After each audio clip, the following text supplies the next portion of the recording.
I'd love to learn more about table reads. Are they the first rehearsal or a rewrite session or both? Lots of questions here, I'll get to it. So when you're writing a comedy, the writers will come up with an idea and it might take 5 or 6 weeks to turn that little idea into a fully fleshed out script. And at this point, the script is tight. Like a writer did a first draft, they got notes, second draft notes, and now we do a table draft where all the writers sit around a table and we pitch on the lines to really tighten this thing up. Now at this point, as far as we're concerned, the script is perfect and ready to go, but we still haven't heard it read out loud.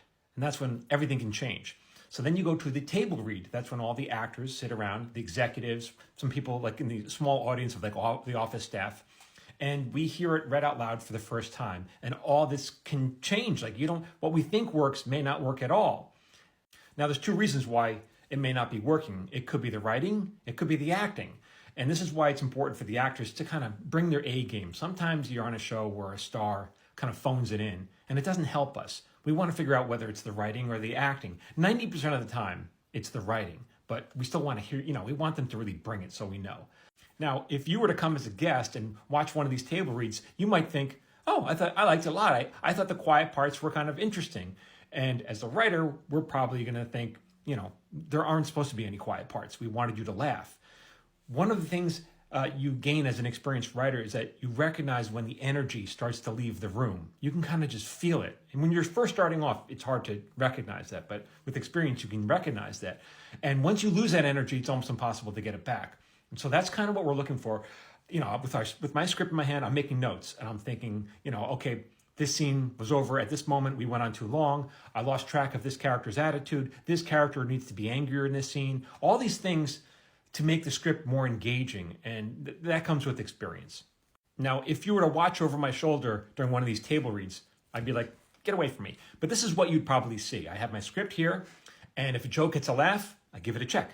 If it gets an I give it a check minus. If it gets no laugh at all, I give it a 0. If it gets a really big no laugh, like it just lands there with a thud, I might write clank next to it. Clank, according to my friend Andy Gordon, who's a great writer, that's the sound of a joke when it just dies. It's like that. It's like 2 pipes hitting each other. Clank.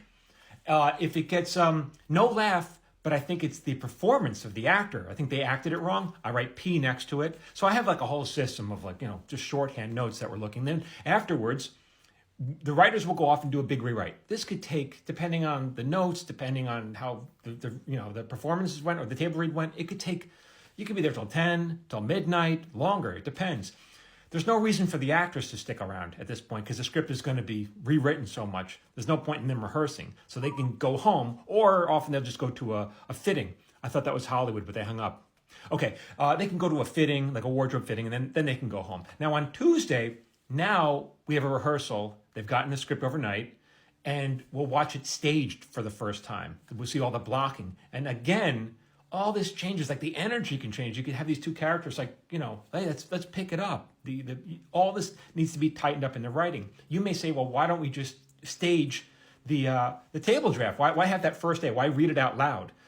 You have to do it in stages. You just, you're always just, it's a long process. And like I said, 90% of the time, it's the writing. This is why, great acting can only go so far. This is why you have a great cast and a big budget movie. It's not and the movie's terrible. And it's not the actors, right? It's because the script was no good. And this is why during the writer's strike, the studios never hired scabs. They could have hired scabs. They don't want scabs. They want us. They want experienced writers. Thank you for the question. For more, keep following me at Michael Jamin Writer.